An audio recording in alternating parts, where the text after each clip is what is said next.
Welcome to my world. 2 escargot, pate, frisee, 2 green salads. Okay, lamb chop, steak frites. Shouldn't you be doing something? Beef filet and a pepper steak. Come on, make the dessert. Chocolate tart, please. As a cook, tastes and smells are my memories. Now I'm in search of new ones. So I'm leaving New York City and hope to have a few epiphanies around the world. And I'm willing to go to some lengths to do that. I'm looking for extremes of emotion and experience. I'll try anything. I'll risk everything. I have nothing to lose.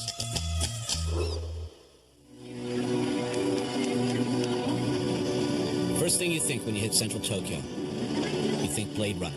It's very science fiction. It's very atmospheric. You really know you're somewhere else. This is far from home. I knew the kind of kaleidoscope full of color and light and flavor I'd find here. I'm really looking forward to the psychedelic assault on the senses. I'm very interested in eating my way through the full spectrum of Japanese cuisine.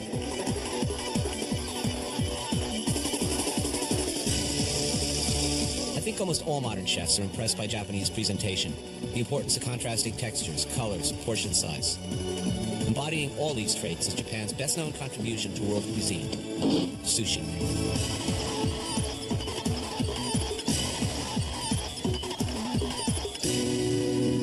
Very violent dreams last night. You know, full color, sound, increased heart rate, and woke up thinking of sushi.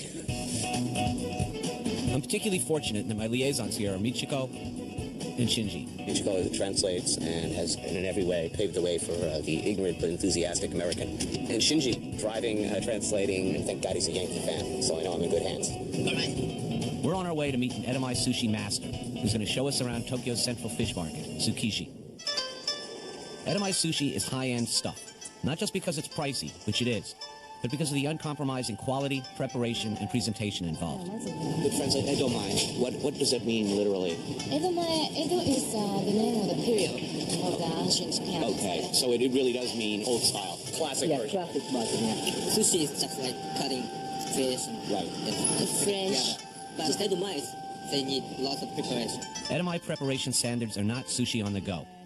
Absolutely uncompromising on quality, regardless of expense. It's purist sushi.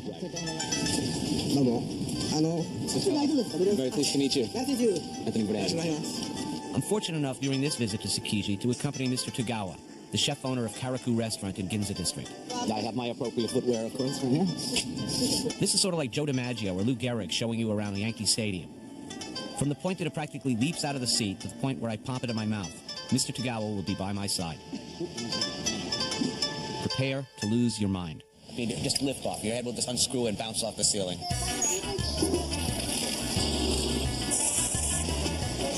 Tsukiji is acres and acres of fish, fish, fish. Restaurants, retail store owners, and other buyers are purchasing fish for the day. Over 2,600 tons of fish is sold here daily. That's a big tuna sandwich. First thing you encounter when you visit Tsukiji is big. It's really big. It's really spread out, and the choreography has to be seen to be believed. There's a system here. Everybody seems to know the moves except me. Mr. Tagawa is we're going to follow him around as he does his shopping, and then we're going back to his restaurant, and he's going to show us what he's going to do with this stuff. You know, there are few things that get chefs as excited as looking at a really pristine piece of seafood.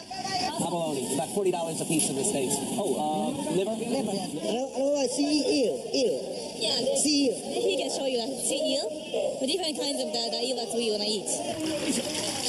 Eel is an expensive delicacy in Japan, prized not just for its flavor, but for its legendary, how shall I say, stamina-giving properties. Viagra of the sea. He looks tasty to me. Having picked out his eels, Mr. Tagawa is now ready to move on to his next purchase. You see the octopus? Just incredible. I just want to start weeping.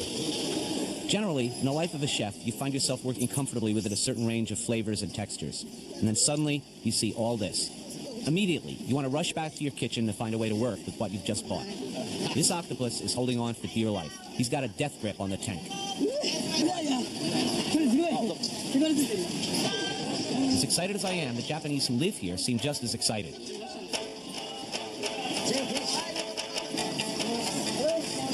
Okay, here we go. Say goodbye. Seafood is taken very, very seriously here. It's got a strange and terrible beauty to it. Value is put on good food. Very fresh. To us, food is worthless until somebody famous puts a sauce on it. It's not that way here. There's a respect for ingredients that goes against the grain of a lot of Western cooking. One widely used ingredient is the much revered tuna. So what are we looking for here? What is Mr. Tagawa looking for? It's explained this is the fattiest part, the most valued part. We call it toro. It's gorgeous. Big difference, toro and everything else. It's the equivalent of a beautifully marbled steak.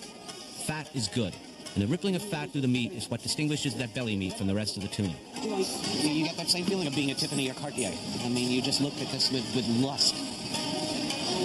And you know, just the subtle difference. It's like grading gems. It's fought over, bid over, talked about, and examined. And you can see they're very different pieces with very different qualities. When you're a chef, you come down here and you see this, you're thinking, you know, what you can do with these various pieces. I can hardly wait to see what Mr. Tagawa is going to do with this stuff.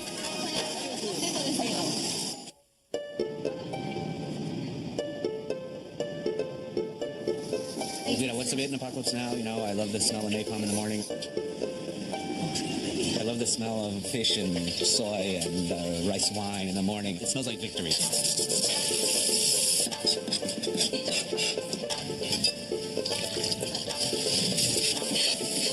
I'm always very wary of stepping into other chefs' kitchens. It's an obstruction. I'm instantly aware, chemically, on a cellular level, when, you know, there are interlopers in my kitchen. Despite his resistance, the octopus still ends up in Mr. Tagawa's kitchen.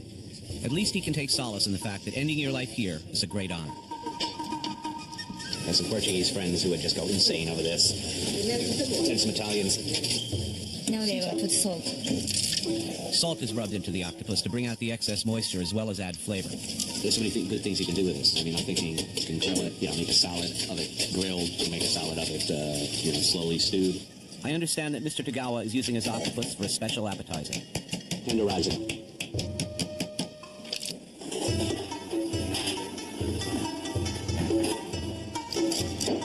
At the sushi bar, Tagawa's chefs are busy making magic with the fresh fish from Tsukiji, including the eel. It sounds fresh.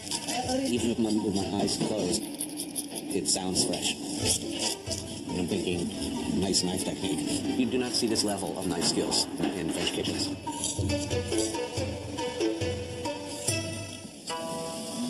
Despite the dazzling knife work, this eel is not ready to eat yet. He boils 20 minutes.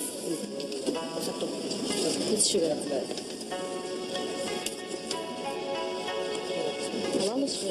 And then soy sauce. And just sake, the rice wine. Mr. Tagawa begins working with the best of the good stuff. Otoro. This is the piece that we saw him pick out of the market. And he's breaking it into components. The boss always takes a proprietary interest in not only the most expensive stuff, but also the stuff that gives him the most pleasure. At first you tell yourself, well, it's because I don't trust anyone else to handle something this beautiful and this expensive. And then you realize, you know, I'm doing it because I like it. Mr. Tagawa now divides the tuna into smaller pieces for sushi. The lesser grade fish goes into a marinade, and the really good stuff gets put aside for immediate use in its pristine, fresh form. I'm experiencing a pleasurable form of dementia. Look at that nice sex, man. Finally, the meal's ready. Michiko, Shinji, and I sit down to eat. Okay, come back.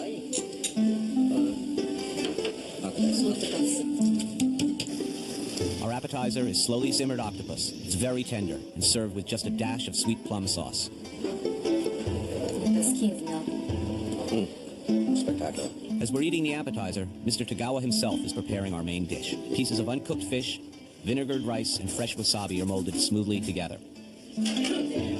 While this is the most commonly known form of sushi, in the exacting standards of the Edamame tradition, it takes a lifetime to master the economy and grace of movement necessary to make an artful presentation. An elite sushi chef like Mr. Tagawa trains for more than 12 years. Oh, man. I was going to say that I'm ready to die right now, but no, I'll be ready to die after this. Okay, what do we have here? Flounder. Flounder, yes. Shrimp or prawn? and Tuna. not just tuna. No, this is toro. Toro part of tuna. Also on the plate are marinated tuna and raw eel. You can just explain, How can I explain? Oh, wow. Yeah, this I know what that is. That's a sea eel. You're struck dumb. I mean, it's almost, you're cheapening this thing by talking about it. So I have a glazed expression on my face. It's a pure pleasure. Thank you very much. Now would you like to do the apprenticeship here? 3 years? Oh, I wouldn't do that. Long time. While I was refusing Mr. Tagawa's generous offer, he still had one very important lesson on the menu. I'm ready to die now. I will have led a full and rich and satisfied life at this point. Japanese people consider the sake as a sacred thing. So pouring the sake shows like his affection, his friendship, his like a hospitality. It's very important in Japanese culture. And also you pour it back. It's your turn to pour it back. Thank you. Thank you very much. The religious analogy keeps coming up. There's something church-like, at least for me. There's a sense of solemnity here. There's no nonsense. There's no distraction. Nothing fake about it. Church of food. I mean, it's the only church I know. Very cold, iced sake. You get that ice cream headache sort of thing. You feel it on your tongue first, and then it works its way up into your brain. Thinking for one of the most incredible dining experiences of my life. I will be always grateful. Me too. Leaving Mr. Tagawa's restaurant, I'm feeling that my New York fast food, fast-paced culture has missed the boat. For us, restaurants were like gas stations. You pull in, you fill up, and you move on, preferably as quickly as possible. The idea of volume was much more important than quality. Did you have a good meal? Yeah, they gave you all the shrimp you could eat. That's not that's really silly. Bulk. It explains a lot about our culture. Speaking of bulk, check these guys out. It happens that I've come into a one-time opportunity to visit a sumo wrestling stable, the gym and home of the team. Here I come, I know nothing about sumo, and I exude ignorance. Watching the sumo wrestlers train, this is like being led into a secret society. Sumo is serious business in Japan, something outsiders just aren't allowed to see. They're not kidding in there. These guys are really going at each other. Some of them get tossed out of the ring. They come rolling right at me. I don't want one of these guys landing on me. No way. They'll break me like a day-old biscuit. The feeling of being surrounded by that much bulk. I mean, what do these guys eat? I'm interested in what I heard is sumo food. Chenko, it's called. I'm thinking, well, how un-Japanese this sounds. Must be bulk food, high on starch. I had this idea of, they're sitting around eating pasta and big, massive hunks of fatty pork. I'm very lucky to be introduced to Mr. Tomatsuna of Tomatsuna Stable. Tomatsuna is a former champion himself. Today, he's an oyakata, which is the boss of the sumo stable. All of the wrestlers live on premises. What they eat, when they eat, these are all very rigorously dictated by the oyakata, who completely controls their lives. He cooks for them, looks after their training, their health, in a quest to make them the best. He's an old lion, and pretty much saw me as an insignificant curiosity, I think. Nevertheless, I'm determined to find out the secret diet of the sumo. The wrestlers have a tremendous power. The food that he selects must reflect the need for this power. He says that people tend to think that sumo wrestler is just a fat. It's not true. Actually, they need the balance of the energy and the balance of the weight. Do all the wrestlers learn to cook as part of their training? Yes. They behave in much the same way 5 years ago if you walk into my kitchen and wanted to pluck my cooks. Fiercely protective. It's one-pot cooking. A lot of guys living together cook in one pot. The food is not about, just getting these guys big. We're not here building blubber. It's clearly wrong in this. He's looking for a balance of, protein and, bodybuilding food. Unfortunately, that's all I'm able to find out at this kitchen anyway. It's going to take a trip to a Chenko restaurant to experience the sumo diet firsthand. After a full day of watching sumo wrestlers train, I'm definitely ready to eat like one. We're going to have a Chenko meal. And I'm hungry. You hungry? I'm starving. Excellent. Chenko is the food of the sumo, and the specialty of Chenko at a Sawa restaurant. Immediately it becomes obvious the secret to eating like a sumo isn't in the fat, but in the quantity. It's a nabe, like a big soup, a big boiling pot of broth in the center of the table. Everybody adds something. You add things in stages. Originally, the chanko was made of the chicken soup. Nowadays, they cook, everything. Beef, chicken, meatballs, seafood, mushrooms, green vegetables, tofu, onions, radishes, egg, rice. You can use it all. And we are. And of course, it's like the nabe style, which is a pot, right. in order to provide the hot meal for the rikishi, which is wrestlers. So you can see the taste of the soup is changing gradually. I really had no idea what to expect. One of the first surprises is that Chenko is fun, sort of like a living dish, in that as the conversation proceeds and the subject matter changes, the character of the dish can change as well. It can start out fairly light, but you can add stronger ingredients. And of course, as it cooks down, it becomes stronger as well. I like that. But it is spicy. It's really good. It's really hearty. And I really like the style of cooking and the style of eating. I mean, this is fun. It's casual. We all sit around. We all put stuff in. We all take stuff out, serve each other. I think Michiko and Shinji take particular delight. Their whole countenance has changed during the course of this meal. I feel honored to be served by a French chef serving a chanko. It's fun. I like this. For such an almost cult-like closed society of sumo, their food is perhaps the most accessible to the everyday American. I mean, I can see Chenko taking off in the United States.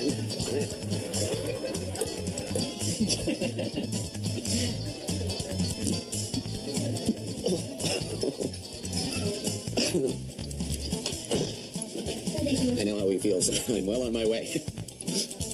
From the precision and restraint of edamame sushi to the volume and bulk of Chenko in a 24-hour period. Eating my way around the world, it would be intimidating, I think, if it just wasn't so exciting. I think it's going to take about a week to walk off this meal.